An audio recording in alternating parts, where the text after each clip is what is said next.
करैल विधानसभा ये नेताजी श्रद्धेय मुलायम सिंह की कर्मभूमि है। उन्होंने इतना विकास करा दिया है, उनके नाम का वोट है और उनके स्वयं नाती लड़ रहे हैं। यहाँ पे सब एक तरफा है। ये तेज प्रताप के आगे कहीं भी नहीं लगते हैं। हाँ। ना ही इनका कोई वजूद है। पीछे तो सब बबलू भैया के नारे लगा रहे थे, सब जिताए रहे थे। ये देखते जाइए साहब, ये आप जो कह रहे हैं ना, ये है ही नहीं, कहीं नहीं टिकते हैं। उसकी जो पार्थिव शरीर है उसको हर तरीके से घर पे पहुंचाया जाएगा ताकि हमारे परिवार वाले और हमारे जो घर वाले गांव वाले उसका अंतिम दर्शन कर सकें और अंतिम संस्कार कर सकें। तो ये नेताजी का सैनिकों के ऊपर बहुत बड़ा है। हिंदुस्तान में जो पार्टी 2 सांसदों की रह गई थी बीजेपी की कुरीतियों से, कुचाल से, और उस पार्टी को प्रदेश में नंबर 1 और देश में नंबर 3 की पार्टी ला करके सारा देश आज हमारे माननीय राष्ट्रीय अध्यक्ष अखिलेश जी की तरफ देख रहा है। बेल है, जिस पौधे पर डाल दोगे वो पौधा ही समाप्त करती है और देश की जनता इस अमरबेल को पहचान चुकी है। करैल विधानसभा 110 का माहौल एकदम टाइट हो चुका है। स्पष्ट रूप से नहीं बताया जा सकता कि कौन जीत रहा है। कुछ लोगों के अपने मत हैं, कुछ लोगों के अपने मत हैं। आज प्रचार प्रसार का अंतिम दिन है। इस अंतिम दिन में हम गिरोर में आ चुके हैं। गिरोर की जनता से जान रहे हैं कि वो करैल विधानसभा के उपचुनाव में किसको जिता कर विधानसभा में पहुंचाएगी। एक तरफ है अनुजेश भैया यानी बबलू भैया, दूसरी तरफ है तेज प्रताप और तेजू भैया। तो किस भैया की किस्मत चमकेगी, कौन जीतेगा, कौन बैठेगा सिंहासन पे, तो गिरोर की जनता से जानते हैं कि वो किसे जिता रही है। वीडियो शूट के दौरान हम ऐसे ही जा रहे थे तो कुछ भैया लोग तैयार मिले, तो हम उनसे जानेंगे कि वो अपना वोट किसको दे रहे हैं, क्यों दे रहे हैं और वो किसको जिताना चाह रहे हैं। जनता का ओपिनियन। और वीडियो शुरू होने से पहले आपको भी हम कहते हैं कि आप लोग भी जिसको जिताना चाह रहे हैं कमेंट बॉक्स में मेंशन कर दें कि आप किसको जिताना चाह रहे हैं करैल विधानसभा से और क्यों जिताना चाह रहे हैं। तो जुड़े रहिए, वीडियो को आगे देखिए, एंजॉय करिए। तो भैया उपचुनाव हो रहा है, क्या लगता है कौन जीतेगा यहाँ से? यहाँ साइकिल जीतती रही है, साइकिल जीतेगी। अच्छा, जैसे ये आप लोग ये कैप लगाए, भैया से कहेंगे एक बार कैमरा घुमा के दिखा दिया है, तो ये सब चुनाव वाले कैप है या फिर आप किसी विधिवत एक पार्टी से बिलोंग करते हैं? हम सेना से सारे रिटायर्ड हैं, हमारे ये बुजुर्ग लोग हैं और ये सपा सैनिक प्रकोष्ठ के नाम से पार्टी, ये सपोर्टेड पार्टी है। अच्छा, आपने सपा सेना प्रकोष्ठ आर्मी बना रखी है? सपा सैनिक प्रकोष्ठ। सपा सैनिक प्रकोष्ठ। तो क्या लगता है कितना आपके सपोर्ट से कितना आगे तक जाएगी सपा? ये तेज प्रताप के आगे कहीं भी नहीं लगते हैं। हाँ। ना ही इनका कोई वजूद है। पीछे तो सब बबलू भैया के नारे लगा रहे थे, सब जिताए रहे थे। ये देखते जाइए साहब, ये आप जो कह रहे हैं ना, ये है ही नहीं, कहीं नहीं टिकते हैं। इनका तो कहीं वजूद ही नहीं है। और वो भी तेज प्रताप के आगे इनकी तो कोई अहमियत ही नहीं है जो कि ये आगे आकर के और सामना कर सके। और सैनिक प्रकोष्ठ जिस ताकत से और जिस वजूद से काम कर रहा है, घर घर जा कर के, हर शहर में जा कर के, हर जगह प्रचार कर रहा है और हर जगह सबकी ली जा रही है कि किसका मत किस तरफ जा रहा है। 80% मत जो है साइकिल के साथ, समाजवादी पार्टी के साथ खड़ा हुआ है। अरे जैसे आप गांव में गए, जगह जगह गांव में, क्या लगता है लोगों का डाइवर्जन क्या है? तकरीबन तो सपा की तरफ ही रुख है लोगों, अधिक से अधिक। अच्छा, जैसे मैं जाता हूँ तो मुझसे तो लोग कह देते हैं कि बीजेपी जीत रही है, बीजेपी जीत रही है। वो तो अब आप जाते हो तभी बोलते हैं ना। अच्छा। हाँ। अच्छा, मेरे पीछे फिर चेंज हो जाते हैं क्या? चेंज हो जाते हैं, बिल्कुल। क्या लगता है दद्दू, समाजवादी पार्टी की आपकी कौन सी खूबी अच्छी लगी जो आप समाजवादी पार्टी की तरफ आपका अट्रैक्शन हो गया? जो देखिए, धन्यवाद पत्रकार बंधु। सबसे पहले तो इस सैनिकों के ऊपर जो नेताजी का ऋण है माननीय स्वर्गीय मुलायम सिंह जी का, क्योंकि सैनिक बंधु जब घर से छुट्टी काट के जाता था तो उसको ये पता नहीं था कि मेरी जो हम घर वापस भी आएंगे कि नहीं आएंगे। लेकिन माननीय नेताजी ने एक वो अभियान चलाया कि जो हमारा सैनिक शहीद, चाहे वो बॉर्डर पे हो, चाहे पीस के दौरान हो, कहीं पे भी हो, कितनी भी हाई एल्टीट्यूड में हो, कहीं पे भी हो, उसकी जो पार्थिव शरीर है उसको हर तरीके से घर पे पहुंचाया जाएगा ताकि हमारे परिवार वाले और हमारे जो घर वाले, गांव वाले उसका अंतिम दर्शन कर सकें और अंतिम संस्कार कर सकें। तो ये नेताजी का सैनिकों के ऊपर बहुत बड़ा ऋण है।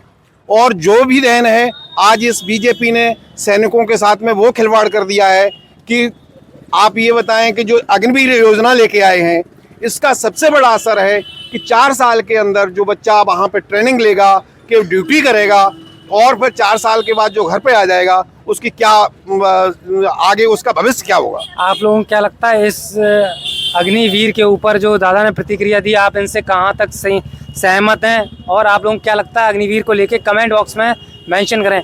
क्या लगता है समाजवादी पार्टी का क्या स्कोर कार्ड रहेगा? पत्रकार बंधु, ये चुनाव जो कहने के लिए उपचुनाव है, लेकिन ये देश के भविष्य और उत्तर प्रदेश के हमारे अगले सत्ताधीश का मुकाबला है। और इस मुकाबले में देश की जनता जाग चुकी है। हमारे माननीय अखिलेश जी का ये चुनाव सिर्फ करेल तो इसलिए और प्रतिष्ठा का समय बन गया है कि उन्होंने इस सीट से त्याग पत्र दिया है। और त्याग पत्र देने के बाद जो उन्होंने हिंदुस्तान में जो पार्टी 2 सांसदों की रह गई थी बीजेपी की कुरीतियों से, कुचाल से, और उस पार्टी को प्रदेश में नंबर 1 और देश में नंबर 3 की पार्टी ला करके सारा देश आज हमारे माननीय राष्ट्रीय अध्यक्ष अखिलेश जी की तरफ देख रहा है। तो ये चुनाव लोकल का नहीं होकर के ये देश का चुनाव है। और आज इस करेल की उपचुनाव को देश की जनता देख रही है। और ये जो करेल का चुनाव है 2027 का भविष्य तय करेगा, क्योंकि जनता 10 साल से केंद्र और 7 साल से ज़्यादा अपना दोनों डबल इंजन की सरकार को देख चुका है। और जो डबल इंजन की सरकार जो टकराने हैं दोनों इंजन, उससे आज जो आप जाकर के थोड़ा किसान बंधुओं की तरफ ध्यान दें कि डीएपी की एट प्रेजेंट में क्या स्थिति है। किसान त्राही कर रहा है। बेरोजगार नौजवानों से कभी बात कर लिया करें कि 10 साल में कितनी वैकेंसियां निकली, और वैकेंसियां अगर निकली भी हैं तो उनमें सफलता कितनों को मिली है। थोड़ा रोकना चाहेंगे, नौजवान जो है पीछे खड़े हुए हैं, एक दो इधर भी आ जाइए। अच्छा चलो हम ही आ जाते, थोड़ा घबरा रहे हैं नौजवान कैमरे पे आने से पहले। क्या करते हैं आप? हम साहब कुछ नहीं, खेती करते हैं। खेती करते हैं। जैसे नौकरी को लेके दद्दू ने बोला कि नौकरी नहीं मिल पा रही, ऐसा कुछ है क्या? नौकरी मिल ही नहीं पा रही है सर, क्या करें? कि क्या नौकरी चाहिए? मतलब नौकरी तो कैसी भी मिले, वैकेंसी तो निकले पहले। वैकेंसी नहीं निकल रही तो नौकरी कहाँ से करें? वैकेंसी निकलती है, पेपर दे देते थे, पेपर ही लीक हो जाता है, पेपर ही नहीं हो पा रहा है एक भी बार सही से। वैकेंसी नहीं निकलनी, पहले वैकेंसी निकलती है तो फिर पेपर नहीं हो पा रहा है। करेल विधानसभा में क्या लगता है कौन जीतेगा? करेल विधानसभा ये नेताजी श्रद्धेय मुलायम सिंह की कर्म भूमि है। उन्होंने इतना विकास करा दिया है, उनके नाम का वोट है और उनके स्वयं नाती लड़ रहे हैं। यहाँ पे सब एक तरफा है जी। नहीं, बहुत से लोग अभी कहते हैं जैसे कि राजेश भैया भी जीत रहे हैं। ऐसा है, भारतीय जनता पार्टी ने एक विघटन का काम किया है, वो तोड़ने का काम करती है, लेकिन वो भारतीय जनता पूरी तरह से असफल रहेगी। जैसे तोड़ने की बात से लेके मैं आपके पास आता हूँ, आप थोड़े सीनियर हैं आप लोग। जैसे तोड़ने के बात की, ऐसे कुछ समय वैसे अभी मैं जहाँ शूट करने गया था और भी जगह मैं शूट करने यहाँ गया, लोगों ने अपनी प्रतिक्रिया दी कि जो मेजॉरिटी में जैसे बहुमूल्य पे यादव वोट है, यादव वोट के डाइवर्जन के लिए भी कहा जा रहा है कि घोसी कमरिया विवाद चल रहा है कि मोस्टली जो जनता है, घोसियों की जो पॉपुलेशन ज़्यादा है, वो उनका डाइवर्जन समाजवादी पार्टी से हटकर भारतीय जनता पार्टी की तरफ हो रहा है।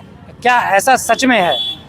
अगर इस जनता से पूछा जाए और 10 साल के कुशासन में इन्होंने बड़े बड़े दिग्गजों को, ये तो छोटी सी बात यहाँ कह रहे हैं, एक परिवार को लड़ाना बहुत आसान होता है। आपके लिए इसका एग्जाम्पल मैं महाराष्ट्र की शिवसेना का उदाहरण देता हूँ, जो बाला साहब ठाकरे ने हिंदुत्व के नाम पर खड़ी की थी और उस 25 साल उस बीजेपी ने उसका यूज किया। और आज एक नहीं, उन शरद पवार को तोड़ा, उद्धव ठाकरे को तोड़ा, और देश के में जो भी बीजेपी अमरबेल है, जिस पौधे पर डाल दोगे वो पौधा ही समाप्त करती है। और देश की जनता इस अमरबेल को पहचान चुकी है। एक अमरबेल होती है, आप लोग इसमें से ज़्यादा जानते होंगे, और उसकी नेचर ही है कि वो जिस पेड़ पर गिरेगी उस पेड़ को सर्वप्रथम सुखाएगी और खुद लहराएगी। तो इन परिस्थितियों में आप बताइए, जनता क्या अब इस देश की इतना नहीं समझ रही है?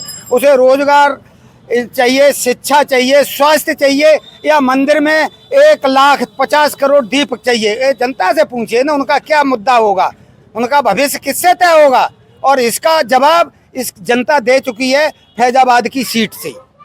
तो देश की जनता जो वीडियो देख रही है, खास करके जो करेल विधानसभा की जनता जो वीडियो देख रही है, तो भाई कमेंट बॉक्स में मेंशन करते रहिए कि दद्दू ने जो बात कही वो कहाँ तक सही है, या फिर जो और लोग क्या कहते हैं कहाँ तक सही है। आप लोगों को क्या लगता है कि करेल विधानसभा के उपचुनाव में कौन जीत रहा है? और क्यों जीत रहा है और आने वाला जो विधायक होगा वो किस तरह का विधायक होगा। तो जुड़े रहिए मेरे साथ। जय हिंद, जय भारत।